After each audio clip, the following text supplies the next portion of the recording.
Rey, cuán grande es tu amor y tu misericordia sobre toda la tierra. Cuán grande es tu amor sobre tu pueblo, sobre tu iglesia. Oh Jesús de Nazaret, tu presencia es real en nuestras vidas a través de tu Santo y Divino Espíritu. Gracias, Padre, porque sabemos que no nos has abandonado y que este remanente que hoy está aquí se agrada, Señor, se goza, se deleita. Bienaventurados los que hoy pueden escuchar de tu palabra, guardarla en su corazón y ponerla por obra. Permítenos escucharte, Señor, que no sean solamente palabras de hombre, sino verdaderamente tu Espíritu, que es santo, santo y santo, está aquí entre nosotros, por nosotros y para nosotros. Edifica tu iglesia, Señor. Construye y sigue edificando esa iglesia perfecta que a ti te agrada, Señor. En el nombre precioso de Jesús. Amén. Amén, mis hermanos. Pues venía yo pensando cuántas cosas quiere hacer uno: ayudar a personas, darle a las personas que amamos cosas buenas, pero desafortunadamente a veces no tenemos. Tú quisieras comprarle a lo mejor cosas bonitas a tu familia, pero a veces no tienes el recurso para hacerlo. Lo mismo pasa con el amor. ¿Cómo puedes amar a alguien si no te amas a ti mismo? No podemos dar algo que nosotros no tenemos, ¿es cierto? Así que la pregunta es: ¿y a dónde vamos a pedir para cubrir todas esas carencias? ¿A dónde iremos para poder cubrir esas necesidades y poder dárselas a los seres que amamos? Estaba leyendo el libro de Lamentaciones, capítulo 3, versículos 22 y 23, y dice las Escrituras: por la misericordia de Jehová no hemos sido consumidos, porque nunca decayeron sus misericordias. Y luego dice: nuevas son cada mañana, grande es tu misericordia. Es decir, la fuente inagotable de las bendiciones es Dios. Cada mañana dice que Él derrama sobre nosotros su misericordia, son nuevas. La pregunta es si nosotros desde temprano estamos yendo a buscar el manantial de agua viva e inagotable, que es Él. Muchas personas no les da tiempo de orar temprano y salen corriendo, o pasa toda la semana y no han podido doblar sus rodillas.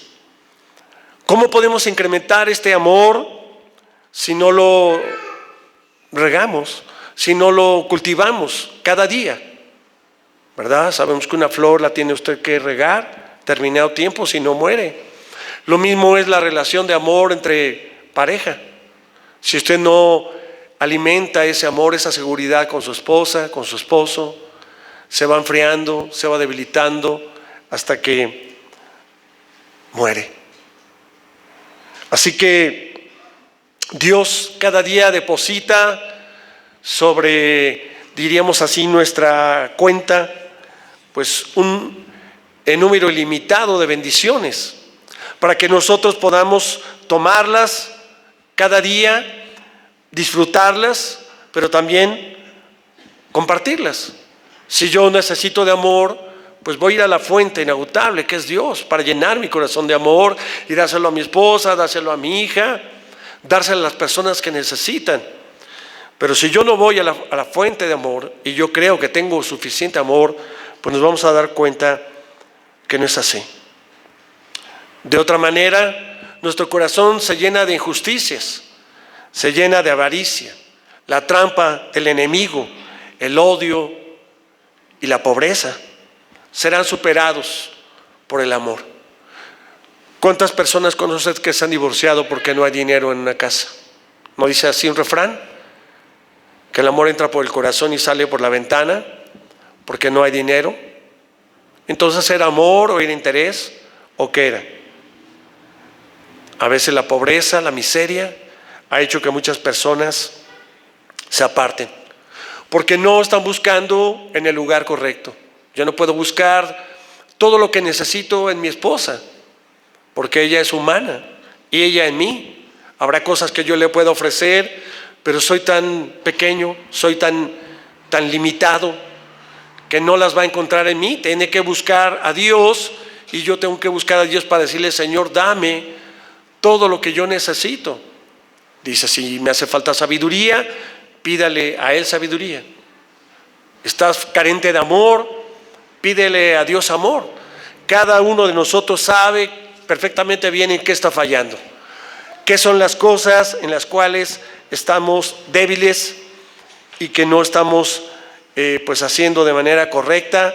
Y ahí es donde tenemos cada mañana, mis hermanos, temprano, muy de madrugada, levantarse para buscar, antes de que salgas a tus actividades o que inicies el día, puedas ir al manantial inagotable. Acompáñenme ahí en la segunda carta a los Corintios 9, capítulo 1 al 15.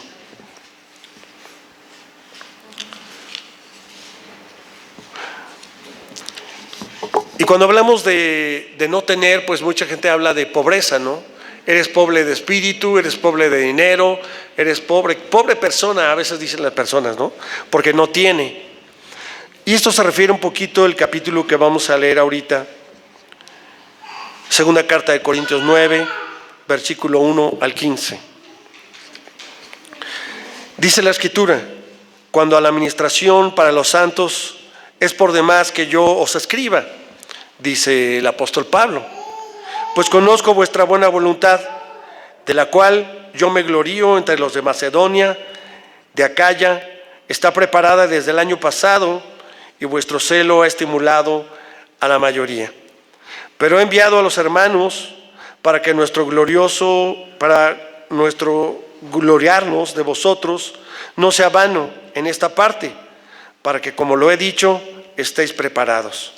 No sea que si vinieren conmigo algunos macedonios y os hallasen desprevenidos, nos avergoncemos nosotros, por no decir vosotros, de esta nuestra confianza.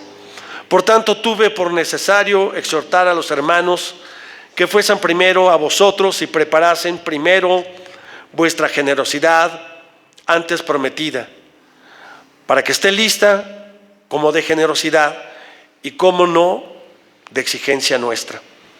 Pero esto digo: el que siembra escasamente, también segará escasamente. Y el que siembra generosamente, generosamente también segará. Y ahí viene el texto que repetimos muchas veces cuando se va a levantar una ofrenda, ¿no? Cada uno dé como propuso en su corazón, no con tristeza ni por necesidad, porque Dios ama al dador alegre. Y poderoso es Dios para hacer que abunde en vosotros toda gracia, a fin de que, teniendo siempre en todas las cosas todo lo suficiente, abundéis para toda buena obra. Como está escrito: repartió, dio a los pobres, su justicia permanece para siempre. Y el que da semilla al que siembra y pan al que come, proveerá y multiplicará vuestra sementera, y aumentarán los frutos de vuestra justicia, para que estéis enriquecidos en todo, para toda liberalidad, lo cual produce por medio de nosotros acción de gracias a Dios. Porque la administración de este servicio no solamente suple lo que a los santos falta, sino que también abunda en muchas acciones de gracias a Dios. Pues por la experiencia de esta administración glorifican a Dios por la obediencia que profesáis al Evangelio de Cristo y por la liberalidad de vuestra contribución para ellos y para todos. Asimismo, la oración de ellos por vosotros, a quienes aman, a causa de la superabundante gracia de Dios en vosotros. Gracias a Dios por su don inefable. ¿Ha escuchado usted esa palabra? Esas palabras, su don inefable. Ahorita vamos a explicar en qué consiste. Bueno, lo que es el capítulo 8 y el capítulo 9 de Corintios. Recordaremos que en la época del apóstol Pablo, diría que en todas las épocas, ha habido ricos y hay pobres. Pablo sabía que los pobres, y comenzó a predicar el evangelio entre ellos. Recordará que la gente más humilde fue la que comenzó a aceptar la palabra de Dios. Muchos dicen tal vez porque necesitaban. Mucha gente buscó a Dios por necesidad.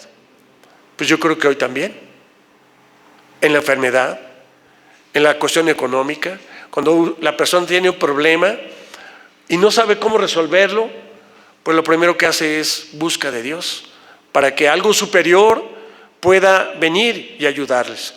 Así que el apóstol Pablo, parte de su ministerio, lo utilizó con la gente pobre.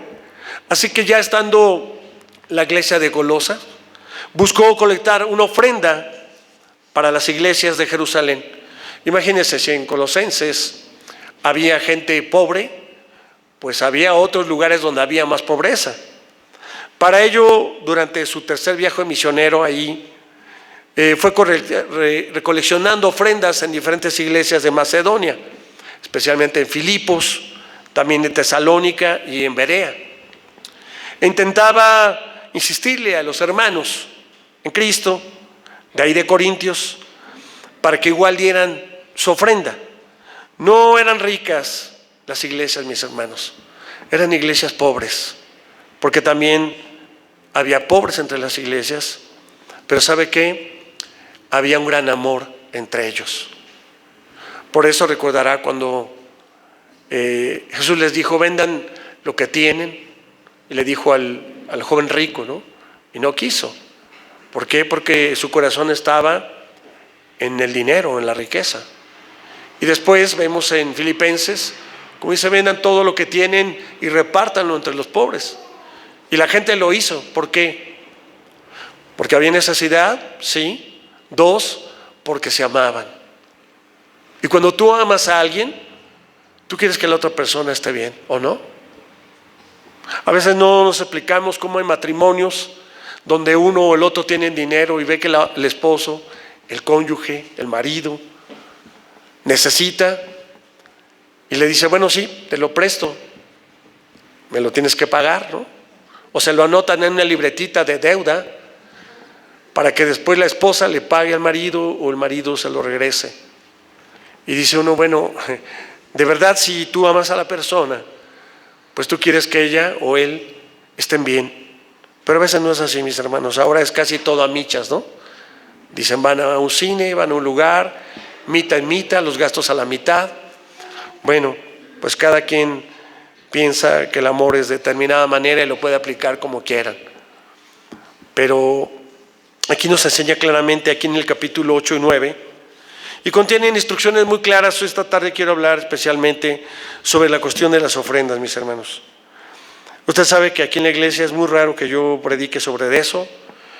Solamente 2 veces al año hablo sobre los diezmos, especialmente, y no vuelvo a hablar, ni voy a hablar de dinero, pero sí quiero que usted entienda el contexto, qué es lo que vivieron ellos y qué es lo que Dios pide a nosotros a través de lo que es una ofrenda. Aquí usted lo puede leer después a detalle, capítulo 8 y capítulo 9, acerca de la colecta de las ofrendas que Pablo hizo al final de su tercer viaje misionero. Ya había ido en 2 ocasiones, no pidió de recursos. El apóstol Pablo solamente una ocasión aceptó una especie de ofrenda o de pago para sus servicios, ya que él siempre dijo que no se recibirá dinero. Lo hemos platicado a través de los que han investigado lo que es la Didache, los primeros escritos que se hicieron, donde se llegó a un acuerdo, una especie de reglamento de los discípulos, y algo de lo que decía es de que no recibieras dinero, únicamente recibías alimento, hospedaje, y no tenías que hacerte de cosas, porque el evangelio no es dinero. Y tristemente lo hemos visto en muchas iglesias, en muchos hermanos, que cuando tú invitas a alguien te dicen inmediatamente, de esas iglesias que se la pasan pidiendo dinero, son de esas iglesias cristianas donde te quieren sacar tu dinero. Y el concepto que ha habido de iglesias y de pastores es que somos unos rateros, que somos unos ambiciosos, somos unos etc. Y desafortunadamente pues sí los hay. Dice que todo lo hay en el reino de los cielos. Por sus frutos los conoceréis. Cada quien se dará a conocer en la manera en que vive, en que se usan las ofrendas y los diezmos de las iglesias. Pero mis hermanos, a nosotros no nos corresponde juzgar qué es lo que hace X o Y iglesia. Lo más importante es lo que tú haces y cómo lo das. Lo leímos aquí en el versículo 7 de 2 de Corintios 10. Dice, cada uno dé como propuso en su corazón. Si tú quieres dar algo, lo haces porque quieres darlo. Y si lo das, no puedes reprochar. Así hay muchas personas que crecieron dando cosas pero reprochando. Y le dicen a la hija, claro, pues yo te di universidad y te di la vida y te di esto. ¿Y qué dice el hijo? Pues yo no pedí venir, ¿no? Tú me trajiste, entonces tú manténme, tú dame, tú esto.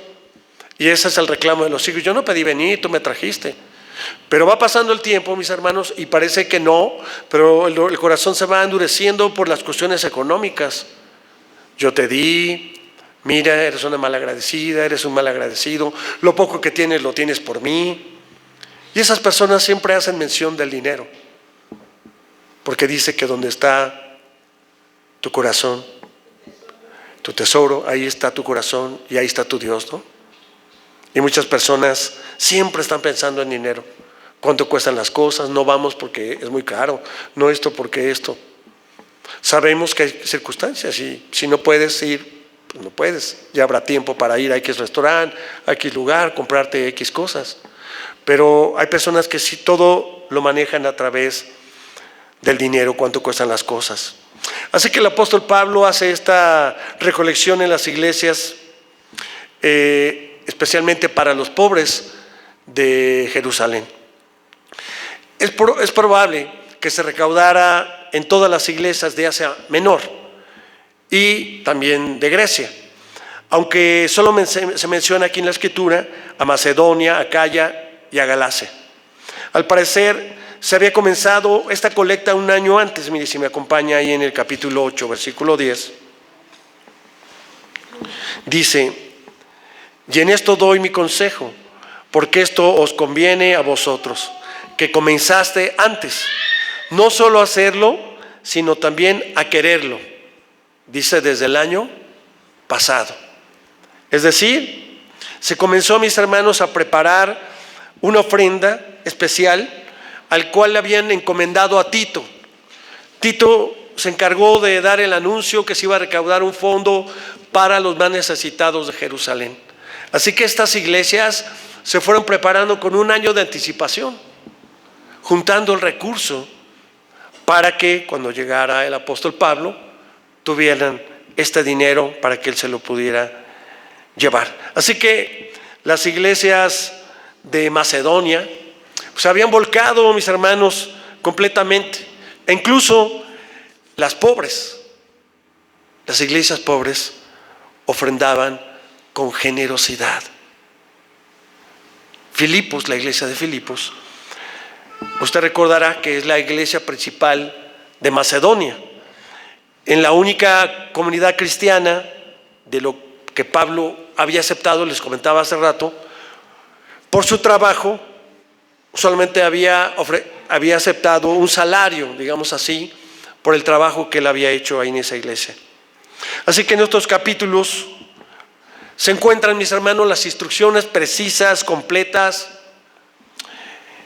en todo lo referente en el Nuevo Testamento, en lo relativo a las ofrendas en las iglesias. Porque hay una polémica con muchas denominaciones referente al diezmo.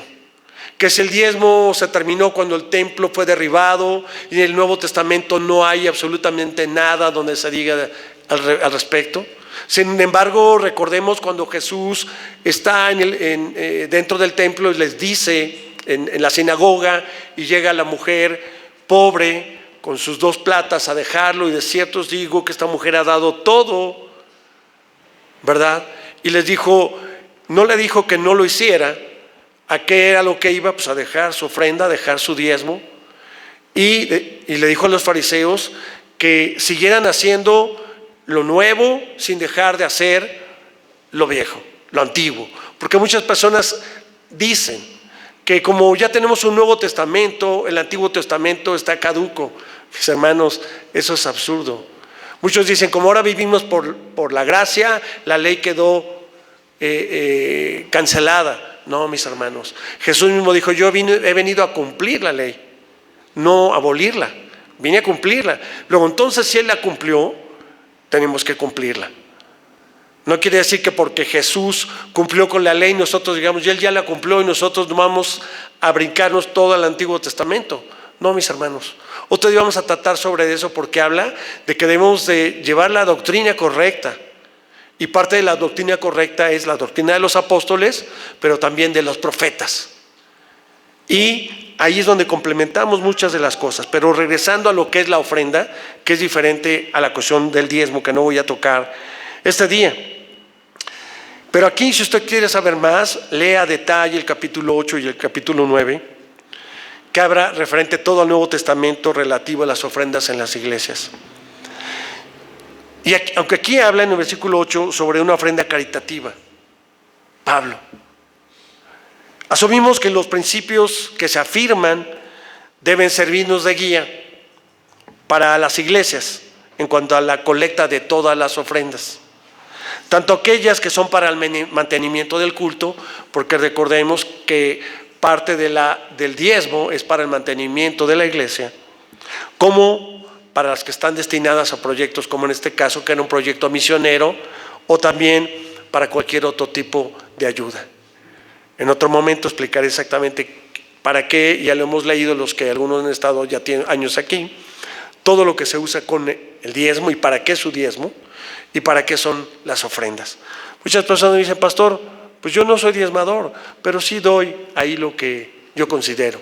O compro cosas para darle a los pobres. Bueno, ese no es un diezmo, esa es una ofrenda. Yo cuando me convertí al cristianismo, yo también dije, no, pero ¿por qué voy a diezmar? Se me hacía en aquel tiempo, ganaba yo muy bien, yo decía, pues es mucho dinero para darle a la iglesia. Sin embargo, después de los años yo entendí para qué era, por qué era, y entonces me hice un diezmador fiel. Yo compraba Biblias, cajas de Biblias, y yo regalaba a personas que les compartía el Evangelio, les regalaba una Biblia cuando yo veía que estaban interesados en la palabra. Yo pensaba que con eso cumplía, pero no, yo entendí que esa era una parte, que nada más era el ofrendar. Así que habla aquí sobre ofrendas caritativas, pero ofrendas que servían precisamente para las misiones, a lo que hacía Pablo, recolectar dinero para llevarle a otras iglesias que estaban pasando situaciones verdaderamente de persecución, recordemos, de desgracia. Así que Pablo era encargado también de hacer ese tipo de colectas. Por otro lado, algo muy importante que le quiero mencionar esta tarde y que usted ponga mucha atención, es que cualquier tipo de ofrenda tiene que tener 3 características importantes. Primero, tiene que ser una ofrenda voluntaria. Si usted se siente presionado, ¿verdad? Porque hay iglesias que te presionan y casi te ponen el recolector así y te dicen, no va a dar, ¿no? Pues te sientas intimidado y sacas ahí lo que caiga, ¿no? Entonces, no es así. Dice, cada uno dé como propuso en su corazón. Por eso yo siempre le digo a las personas, prepare siempre su ofrenda. Cuando venga a la casa del Señor, venga usted preparado. Dice que conforme a lo que hayas recibido en la semana, conforme a lo que tú vas recibiendo, tú vas apartando lo que tú quieres. Tal vez habrá personas que en la semana no hubo posibilidad de tener un ingreso y el día que vienen a la iglesia, pues ese día el Señor les bendijo y preparan su ofrenda o sacan su ofrenda. Pero algo muy importante es que tú no sea algo emocional. Por eso es que la gran mayoría de las iglesias, si usted se da cuenta o ha ido, recogen las ofrendas después de la alabanza.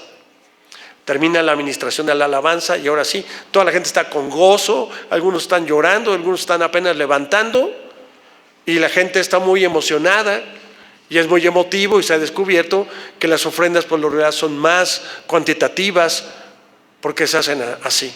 Nosotros en nuestra iglesia, usted lo ha visto, siempre las ofrendas levantamos siempre después de la palabra. siempre están después del mensaje. Y podrá haber sido un mensaje que a lo mejor a usted lo sacudió, que a lo mejor usted está enojado con el pastor por lo que dijo, y que ahora va a decir, yo ahora voy a castigar al pastor y no le voy a dar ni un peso de ofrenda. Pues no es para mí, mis hermanos. No es para mí, usted lo sabe, yo no vivo. Gracias a Dios, Él me sostiene de otras maneras. Y si así fuera, dice que el trabajador es digno de su salario. Pero no me castiga a mí, y por eso es importante que usted analice lo que le voy a decir, porque tal vez ningún pastor se lo ha dicho y tal vez usted nunca lo ha escuchado. Primera característica de su ofrenda tiene que ser ¿qué? Voluntaria. Segundo, tiene que ser proporcional. ¿Qué quiere decir esto? De acuerdo a tus ganancias, de acuerdo a tus ingresos, de acuerdo a tus posibilidades. O sea, por eso, por el ejemplo de la mujer pobre, ¿no? De la viuda, que no debería de dar porque no tenía ningún otro ingreso. Y sin embargo dice, ella ha dado más que todos. Y los discípulos decían, ¿cómo es posible si nada más dio 2 moneditas? Pero era todo lo que tenía. Jesús le hubiera dicho, mujer, nada más agarra una, deja una y agarra una. O le hubiera dicho, no, tú no des porque no tienes. La Escritura no dice qué pasó con esta mujer, pero yo sí le puedo decir qué pasó con ella. Pasó a depender al 100% de Dios y no le faltó absolutamente nada. ¿Por qué? Porque ella se desprendió de todo lo que tenía. Ese texto lo usan muchos pastores en muchas iglesias para que usted deje hasta el último centavo. Casi lo ponen de cabeza.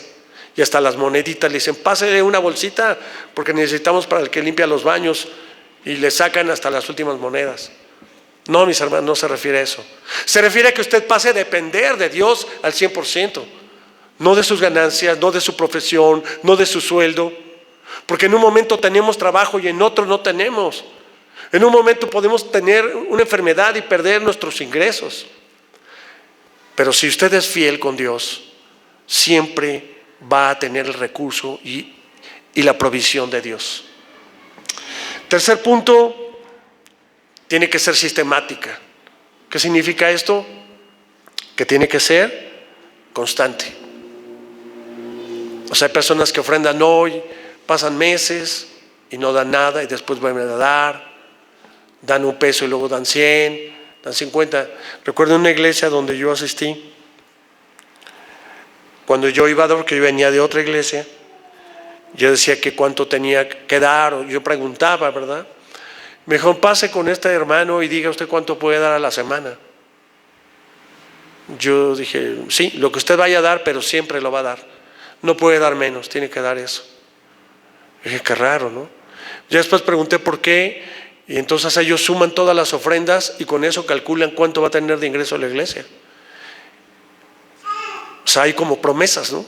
Semanales o mensuales, y de ahí pues los administradores dicen, ¿sabes qué? Si nos alcanza a rentar este lugar o nos movemos del lugar, si nos va a alcanzar para etc, mantenimiento, luz, agua, todo lo que se gasta. Entonces, algo muy importante es hacerlo de manera sistemática, que usted siempre tenga el anhelo de ofrendar, de dar con gozo, con alegría.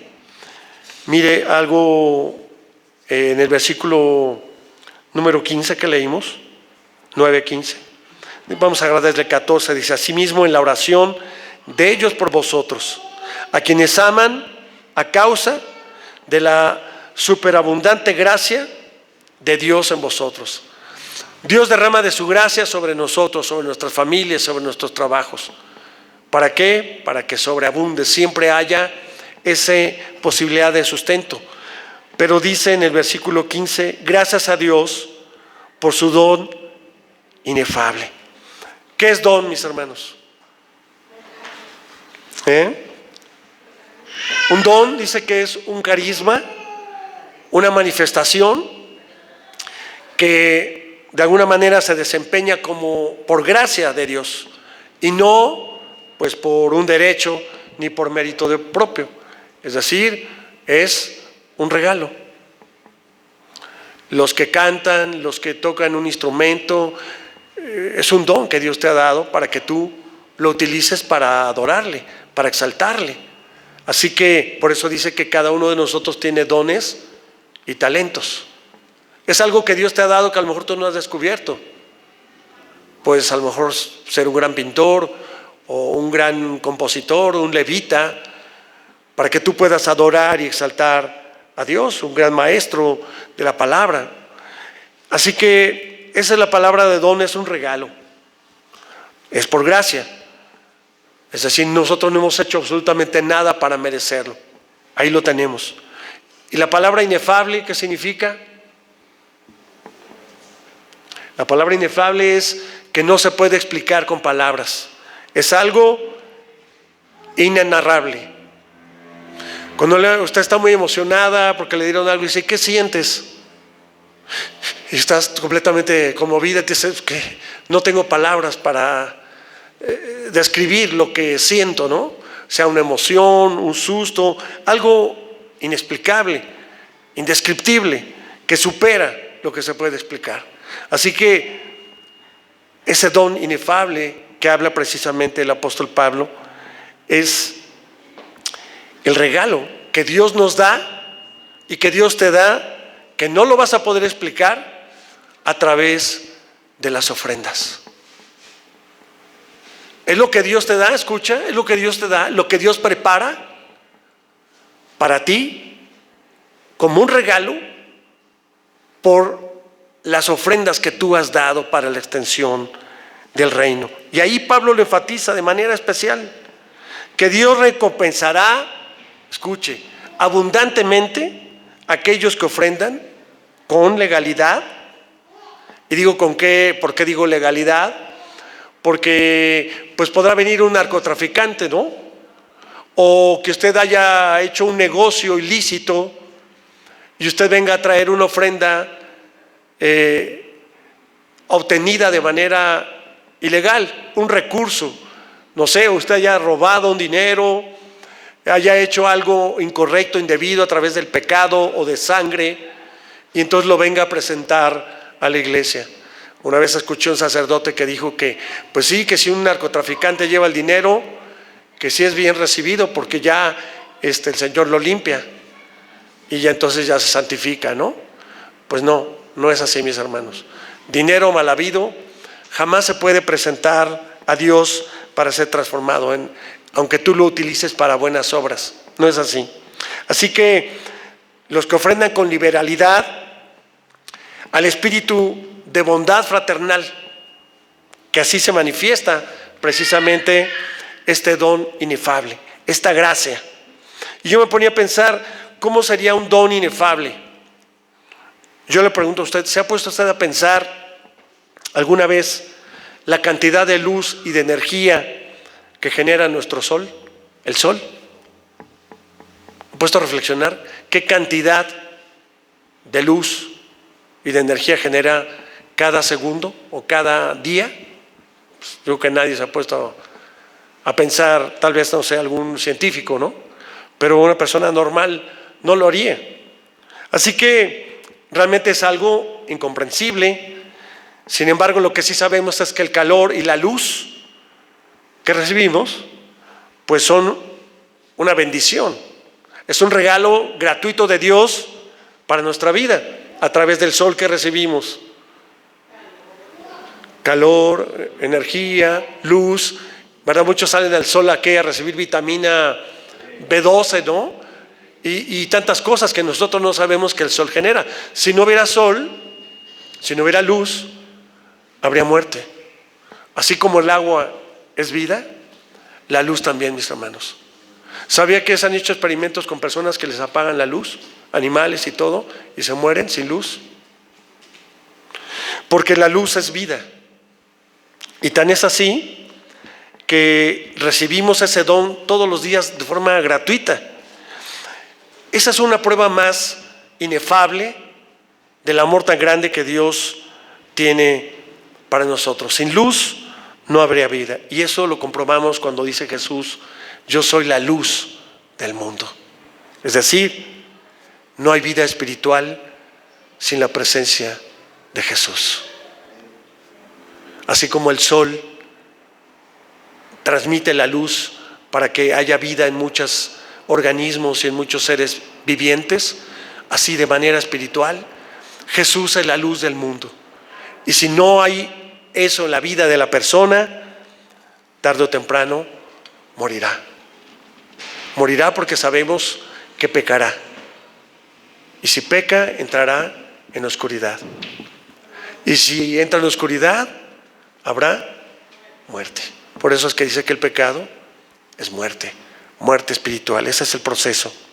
Así que, mis hermanos, pues quiero concluir diciendo que si abriéramos nuestros corazones verdaderamente a la influencia transformadora de este inefable amor y presencia del Espíritu Santo en nuestras vidas, entonces se desplegaría una gloriosa y nueva manifestación espiritual. Es decir, si nosotros abriéramos nuestro corazón para dejar que esa luz entre en tu alma, en tu ser, no es por la psique, no es por la mente, no es como entender a Dios, no es como entender la Biblia. Es que no entiendo la Biblia, no tienes que entenderla, tienes que escudriñarla para amarla y obedecerla. Una persona que estaba estudiando la Biblia dijo, es que aquí esto es misógino, pastor, esto es no sé qué, con terminología psicológica, con terminología jurídica. Pues sí, podrás ponerle la carrera que quieras y podrás decir que Dios es misógino, pero ahí te dice que lo obedezcas. Tú podrás ponerle el término que quieras y al final tendrás que tomar la decisión. No lo obedezco porque Dios es misógino. Pues entonces haz tu vida como tú quieras y haz lo que tú quieras. La parte importante, hemos dicho, no es entender a Dios, mis hermanos. Nunca lo vamos a entender. Es amar a Dios, obedecer a Dios, entregarte a Dios, guiarte, seguir su palabra. Tantas cosas que Él nos pide. Por eso decimos, si abriéramos nuestros corazones a la influencia transformadora. Aquella persona que abre verdaderamente su corazón y deja que la luz de Cristo, el Espíritu de Dios entre en su vida, entonces sí podrá tener una manifestación gloriosa del Espíritu. Es decir, te llevará a otro nivel, a otra dimensión, a sentir y a percibir cosas que tú no has sentido. Únicamente las has entendido, has comprendido, pero no has sentido. A mí me pasa muy seguido con personas que dicen, pastores, que yo oro, voy a la iglesia, desde chiquita yo iba a escuela dominical, pero ¿sabe qué? No siento. Es eso de lo que estoy hablando. No has tenido un encuentro profundo y verdadero con Cristo. Y eso debes de anhelarlo, debes de buscarlo. No se hace con rituales. Ahora el bautismo, ahora el estudio 100 tantos, ahora el 400. Ahora no es así. ¿Te ayuda? Sí te ayuda a conocer las Escrituras, a tratar de conocer cómo otros hombres lo lograron, cómo otros hombres fueron victoriosos caminando y tomados de la mano de Dios. Pero lo que Dios quiere, mis hermanos, es que el Espíritu Santo se manifieste en tu vida, para que a través de ese encuentro profundo, entonces tú puedas comenzar a entender ese don inefable para todo lo que Él quiere que tú realices. Lo hemos cantado y lo cantamos el domingo en un himno que dice, usa mi vida para tu gloria. Y que ese sea nuestro sentir esta tarde. Tu vida como un holocausto, tu vida como una ofrenda, cada vez que vengas a la iglesia. Tal vez tú pensaste en dinero, ¿verdad? ¿O no? Seamos sinceros, pensaste en dinero, que yo iba a hablar de dinero. Y te dije 3 características. ¿Cuál? Voluntario. Tu ofrenda viva es voluntaria. Tú decides venir a presentarte como una ofrenda agradable y preciosa, cuidándote toda la semana, todos los días, de no pecar. Y si pecaste, arrepiéntete. Y si estás en continua comunión con Dios, tú sentirás ese agrado de presentarte como una ofrenda viva. 2, proporcional. ¿De acuerdo a qué? Dijimos, a lo que Dios te ha bendecido, a tus dones, a tus talentos. Es decir, los que les gusta cantar, que dicen, pastor, voy a cantar este domingo, podemos hacer esto, puedo ayudar en la escolita, puedo venir a hacer la limpieza. No sé, que Dios te ha dado ese don como parte permanente para que tú puedas ayudar y ofrendar a la iglesia, al crecimiento del cuerpo de Cristo. Y 3, hablé de, ¿qué dije que era? No hoy y después me aparezco en 2 meses. Hoy y me aparezco otra vez en Navidad. Cada domingo, cada miércoles, cada vez que tengas oportunidad, tener ese deseo, Señor, yo soy la ofrenda viva para ti. Mi amado hermano, hermana, que esta tarde tú puedas levantar una plegaria gloriosa de la manifestación de Dios en tu vida y que tú puedas sentirte como lo más preciado que puedes presentarle a Dios, tu vida diaria en sacrificio, como un holocausto agradable y precioso y permanente, porque Él es el único que la merece. Cierra sus ojos. Padre amado, sabemos que tú eres la luz del mundo y sin tu luz, Padre, nuestra vida espiritual no tendría sentido. Ayúdanos, Señor, a que nuestra vida sea transformada por tu don inefable. Esa manifestación poderosa, ese regalo que nos das cada día al despertar, y aún dormidos nos ministras y nos abrazas y nos hablas. Hay algo en nuestra alma, en nuestro ser, que no podíamos explicar. Tu amor tan grande, el amor tan grande por nosotros, por lo que no hemos sido consumidos. Por eso te amamos, Señor, y te agradecemos. Es inexplicable, indescriptible la obra majestuosa que has hecho a través de tu Hijo Jesucristo, y que cada uno de nosotros podemos sentir y vivir día a día. Gracias, Señor, por tu don inefable, hoy y siempre. Amén.